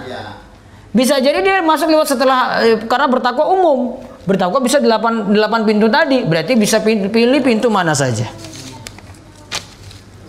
Begitu. Ini enggak. Ini tadi aja ini. Ini dapat tadi. Bawa aja bilang 4 ini, bagi. Ada lagi? Sudah, Pak? Sudah? Nah, ada lagi? Ya, yang di belakangnya monggo. Waalaikumsalam warahmatullahi wabarakatuh. Ini kan masalah untuk zakat penghasilan. Jika pemerintah kan sisi pemerintahan, kalau mereka sudah memerintahkan untuk memotong apakah walaupun belum masuk haul, apakah nanti kita tetap digunakan untuk zakat penghasilan? Kalau yang dilakukan pemerintah belum masuk haul, ditarik tiap bulan gitu ya, maka belum dimasukkan dengan zakat. Niatkan saja sodakoh. Nanti tiap tahun tetap bayar 2,5%. Tetap bayar, lebih aman. Karena tadi belum kena haul, belum terpenuhi, iya kan? Padahal harus terpenuhi haul di samping nisab. Dan kalau hitungan setahu saya yang Basnas itu hitungannya kalau sudah sampai 5 juta, gaji 5 juta juga. Gaji 5 juta. Kalau ini dari sisi ini benar, namun sisi haulnya tidak terpenuhi. Saya masih menganggap zakat profesi itu bid'ah dalam masalah zakat. Itu muncul belakangan. Ya. Walau alam, sepertinya yang memulainya adalah Yusuf Qaradawi. Berarti bid'ahnya dari dia. Dia dalam bukunya Fikih Az-Zakat keluarkan ijtihad ini. Sebelumnya nggak ada. Padahal gaji ada dari dulu. Kalau gaji ada berarti nas sudah ada, dalil sudah ada. Maka la ijtihada ma'an nas. Tidak boleh ada ijtihad sedangkan nas itu ada, dalil ada. Sehingga ijtihad kayak gitu tidak dipakai. Menyelisih dalil. Saya berani mengatakan kalau zakat profesi itu bid'ah dalam masalah zakat. Niatkan sodako saja. Kalau sudah tarik pemerintah kan kita nggak bisa buat apa-apa. Otomatis terpotong kan 2,5% dari gaji langsung kan. Nah, niatkan sodako, nanti akhir tahun tiap misalnya jenengan tetapkan Ramadan, nanti keluarkan zakat seperti biasa. Itu lebih aman. Ada lagi?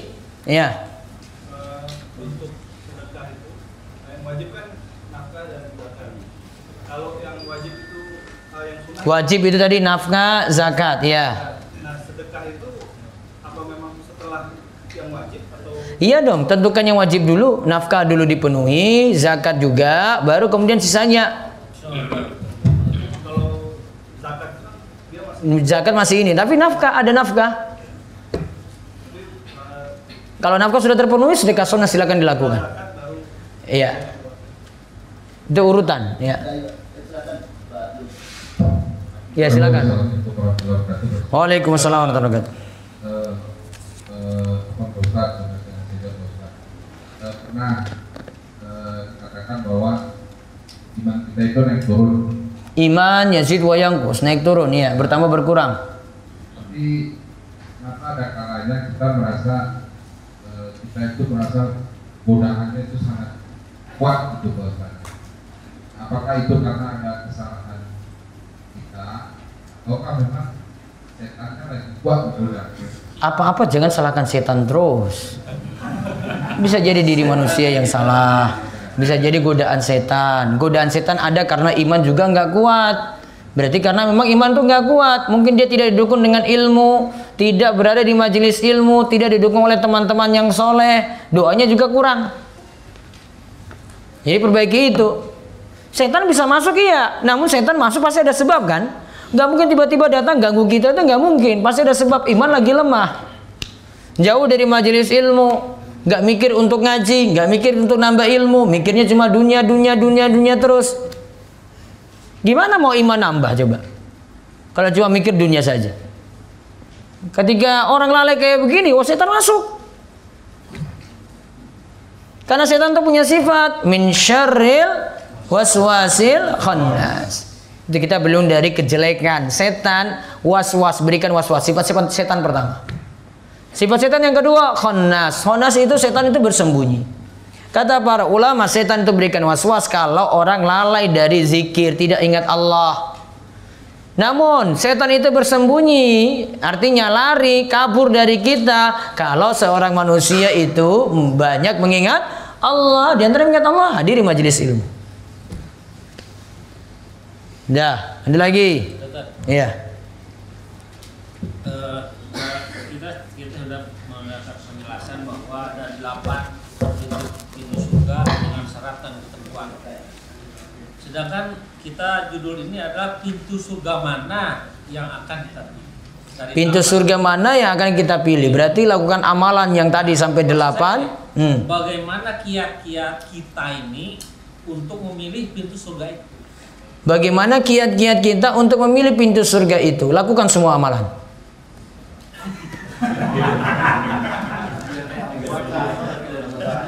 Iya kan? Gak usah milih-milih. Nanti mau masuk yang mana Allah yang tentukan nanti sudah. Judul itu pintu surga mana yang kita pilih? Nanti mudah-mudahan kita milih pintu surga mana saja dari 8 tadi. Berarti kita kan punya peluang semua mau masuk lewat pintu yang 8. Jangan satu saja. Mudah-mudahan semua 8 tadi sudah terjawab, berarti kajiannya selesai. Ya.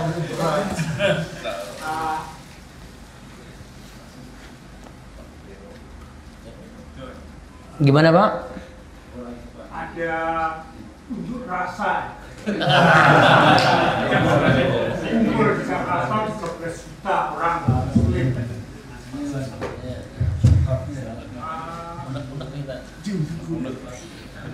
Disikapi itu unjuk rasa itu boleh apa tidak? Unjuk rasa boleh apa tidak? Terus? Islam itu unjuk rasa itu boleh apa tidak? Unjuk rasa. Ya saya balik aja ke masa silam. Dulu itu Abu Bakar pernah unjuk rasa juga nggak? Abu Bakar, Umar, Utsman, Ali. Oh Rasulullah kebijakannya nggak baik nih. Ini 4 orang khalifah ini kayak begitu. Ada nggak pernah dengar cerita? Nggak. Atau sahabat-sahabat pernah gugat Ali apa? Gugat si Umar, Utsman, Abu Bakar, pernah nggak dengar cerita kayak gitu? Nggak. Sudah, itu sudah jawaban aja lah, selesai. Saya juga nggak mau jawab sebenarnya, cari-cari masalah aja saya, karena peristiwanya ada. Jangan tanya pas sekarang ini, itu lagi live ini nanti ini. Iya, live nanti. Pada potong-potong nanti mereka. Ya.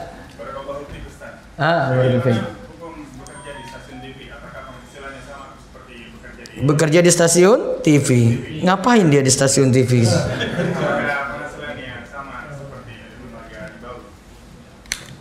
Apa dulu dia bagian apa, pekerjaannya apa, siarannya bagaimana? Hah? Iya, terus siarannya bagaimana? Umum, TV umum, bukan TV Islam kayak Roja gitu bukan?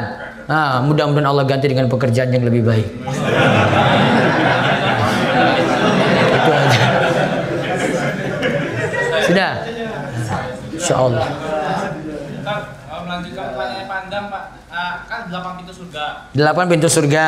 Umat muslim, diri kita masing-masing kan punya keahlian ibadah tertentu potensinya. Punya potensi ibadah tertentu tadi, ya. Seolah-olah aturan Allah adalah satu pintu surga itu mewakili satu amal yang paling kita kuasai, maka kita akan dimasukkan ke dalam situ. Dalam situ, ya. Berarti kan amalan yang kita kuasai itulah yang akan menjadi syawat kita untuk menolongnya. Iya. Iya, istilahnya gitu. Puasa nanti tolong oleh amalan puasa, ya. Terus. Pertanyaannya, apakah berarti kita menguasai satu amalan tersebut terutama sekali dan amalan-amalan lainnya kita sekedar standarnya saja?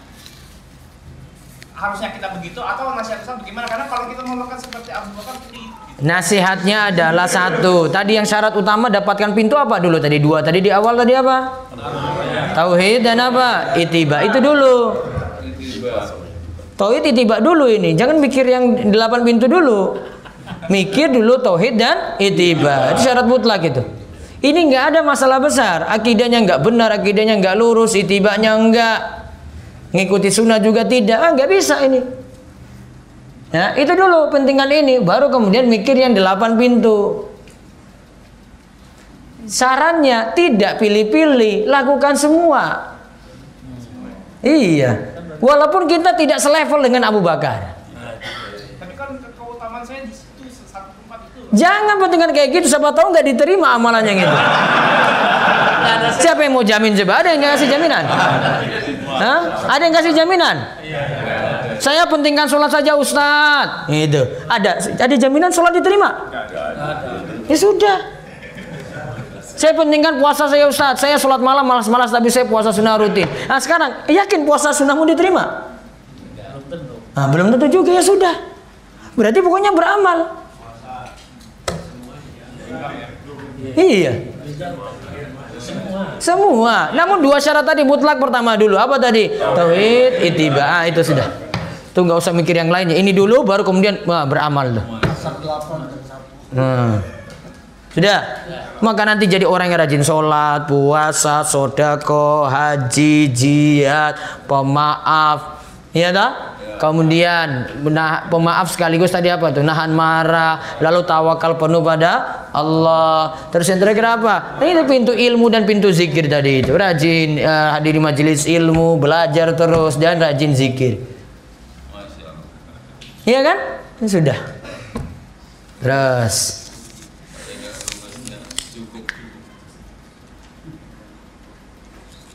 Dia tanya tentang ini. Adakah pintu surga bagi mereka yang berbakti kepada kedua orang tuanya? Masuk yang mana coba?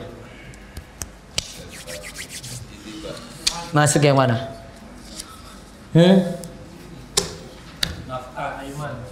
Masuk yang mana? Aiman tawakal, sama lan tawakal di situ. Masuk yang mana? Hah? Jihad bisa.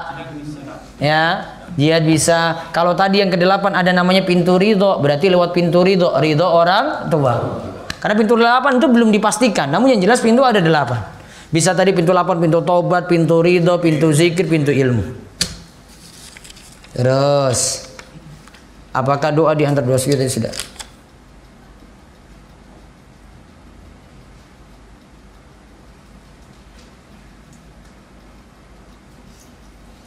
Baik. Ada lagi yang nanya?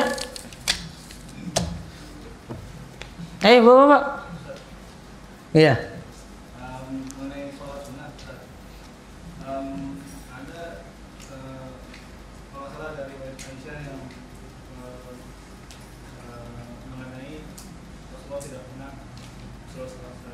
pernah meninggalkan sholat sunat sebelum fajar dan setelah asar.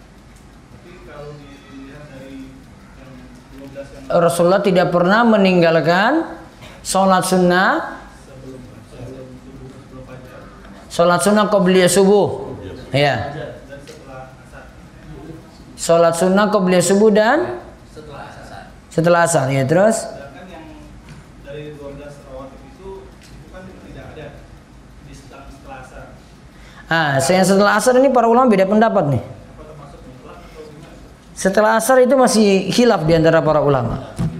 Karena ba'da asar itu nanti masuk waktu terlarang untuk sholat. Rasul lakukan, namun cara mengkompromikannya para ulama katakan itu khususiyah Rasul, kekhususan. Itu yang paling aman. Untuk kita tidak lakukan pada asar. Kalau qabliyah subuh tadi sudah masuk tadi yang sholat rawatib 12. Namun yang ba'di asar ini beda pendapat nih ulama. Saya masih memilih pendapat itu jadi khususiyah Nabi. Ya, dan para sahabat tidak dikenal dari riwayat-riwayat mereka rutinkan nih ba'di asar gitu enggak. Yang ada mereka sempat lakukan qabliyah asar. Namun kalau ba'di asar tidak dijadikan rutin kecuali Nabi. Kalau beliau karena biasanya qabliyah dan ba'diyahnya zuhur tidak sempat karena kesibukan beliau ganti itu setelah asar. Namun cuma kekhususan bagi Nabi Shallallahu Alaihi Wasallam. Gitu. Misalnya pembahasan saya di rumahisa.com itu saya sudah bahas, sudah tulisan lama itu. Ya, ada pembahasan perselisihan di situ yang panjang. Ada lagi? Ya. Saya mau tanya ini, saya juga baca di rumahisa.com itu tentang yang sholat witir. Sholat witir. Sholat witir ada yang 3, 5, 7, seterusnya ya. Setelah itu Rasul setelah sholat witir itu sholat lagi yang 2 rakaat. Nah, beliau setelah witir terus 2 lagi ya terus. Itu gimana tuh Ustaz? Jadi kan selesai witir katanya kan witir kan sholat penutupnya. Nah, berarti sholat witir itu jadi penutup sholat malam. Namun hukum witir jadi penutup sholat malam adalah sunnah bukan wajib. Berarti masih boleh tambah lagi dengan 2 lagi walaupun sudah ditutup witir. Jadi menutup sholat malam dengan sholat witir bukan wajib, sehingga masih boleh tambah 2 rakaat lagi. Itulah kenapa sholat witir kan boleh dikerjakan sebelum tidur.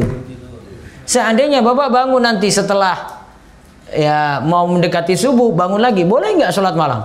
Masih boleh, padahal sudah tutup witir tadi. Nah ini masih alasan bolehnya seperti itu. Ada lagi tadi ya Pak Iwan. Tentang zakat. Zakat. Kita ternyata masih punya utang yang jatuh tempo tahun depan. Utang jatuh tempo tahun depan berarti tidak dimasukkan di situ. Oh, berarti tidak masukkan dalam perhitungan uang zakat.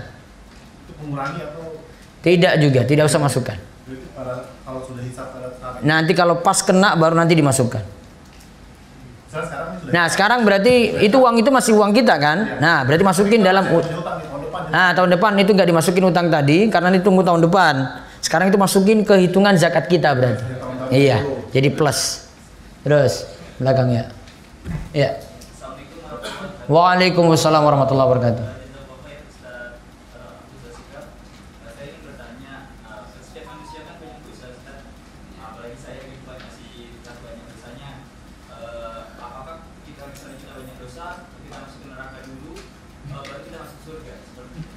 Tergantung masya Allah. Innallaha la yaghfiru ayyushraka bihi wa yaghfiru ma duna dzalika liman yasha. Sungguhnya Allah tidak akan mengampuni dosa syirik yang dibawa mati. Kemudian masih mengampuni dosa di bawah syirik bagi siapa yang Allah kehendaki. Berarti kalau itu bukan dosa syirik kalau dibawa mati, misalnya dosa-dosa besar yang lainnya, maka masih bisa Allah maafkan. Tergantung masyiah Allah, kehendak Allah. Kalau Allah mau ampuni nanti dimaafkan, kalau tidak nanti ya tetap disiksa dulu. Dan ini tergantung kuatnya tauhid keimanan seseorang. Ada yang dosanya itu satu catatan amalnya itu dibentangkan sejauh mata memandang dan dia punya 99 catatan. Namanya hadis bitaqah ini. Lantas ditimbang tadi amalan ini, kejelekan tadi 1 daun timbangan, ternyata dia punya kartu ampuh la ilaha illallah. Maka ditimbang tadi dibandingkan di antara 2 ini ternyata lebih berat kalimat la ilaha illallah. Tauhidnya luar biasa, imannya luar biasa padahal punya dosa yang banyak. Maka syaratnya iman ini. Iman jangan sampai dilupakan ketika mau meninggal dunia. Kalau iman hapus gara-gara syirik, maka amalan yang banyak apapun tidak jadi pengaruh. Tidak manfaat. Namun kalau syirik selamat, tauhid kuat, iman kuat, dosa apapun dimiliki masih bisa Allah maafkan walaupun dosanya sepenuh bumi. Sudah? Baik. Ada lagi? Di luar tema sholat ya. Itu masalah tasabbuh, Pak. Tasabbuh. Man tashabbaha biqaumin fahuwa minhum. Terus sekarang kita umat Islam ya, selain Indonesia saja kita ambil tempat yang lain. Kita orang Indonesia ini udah mengatakan sangat banyak tasabbuhnya dari orang kafir. Dengan kata lain sangat banyak kita mengambil pemikiran-pemikiran pola-pola pikir, tata cara hidup orang kafir. Nah, apakah otomatis orang yang begitu itu sama dengan mereka? Mereka Allah minum. Nah, kita kan tidak dia kepada DPR kita, pemimpin kita, bahkan kita yang lain juga yang orang umum juga mengikuti pola pikir orang kafir, orang macamnya, jadi paham ya demokrasi dalam pemerintahan, dalam apa itu negara, apa hidup rumah tangga, segala macam yang hubungan sosial. Nah, kita menyelidiki orang kafirnya. Apakah otomatis itu kita sudah kafir? Jadi sudah luar Islamnya ada Islam. Taib. Sekarang luruskan dulu pengertian tasyabbuh. Nah, tasyabbuh itu macam-macam, Pak. Tasyabbuh kalau mau diringkas ada dua macam berarti. Tasyabbuh yang sifatnya itu ya, tasyabbuh itu menyerupai ya. Tasyabbuh yang sifatnya itu mengkafirkan. Kemudian yang kedua yang tidak mengkafirkan namun dosa. Ada lagi yang ketiga sebenarnya, namun tidak masuk tasyabbuh. Mengikuti orang kafir namun tidak masalah di sini karena itu tidak ada kaitannya dengan ciri khas. Maka kita luruskan dulu pengertian tasyabbuh. Tasyabbuh itu apa? Tasyabbuh itu mengikuti orang kafir yang jadi ciri khas mereka. Gampangannya kita nilai orang ini kalau dia penampilannya seperti itu kita langsung nilai dia itu kafir. Paham? Pengertian dulu, pengertian ini paham nggak? Iya, sebentar saya belum rinci ini. Tadi sudah ini paham, ini pengertiannya. Sudah. Sekarang tasyabbuh yang kafir. Bagaimana tasyabbuh yang kafir? Jika sampai tasyabbuhnya ini meyakini dan membenarkan agama lain. Dia pakai salib. Itu ciri khas bukan itu? Nah, terus dia gini, enggak itu agama lain juga benar, kita sama-sama nanti diterima di sisi Allah. Kita masuk surga, mereka juga nanti punya peluang masuk surga juga sama dengan kita, tergantung amal soleh kita masing-masing. Amal soleh lagi dia ngomong.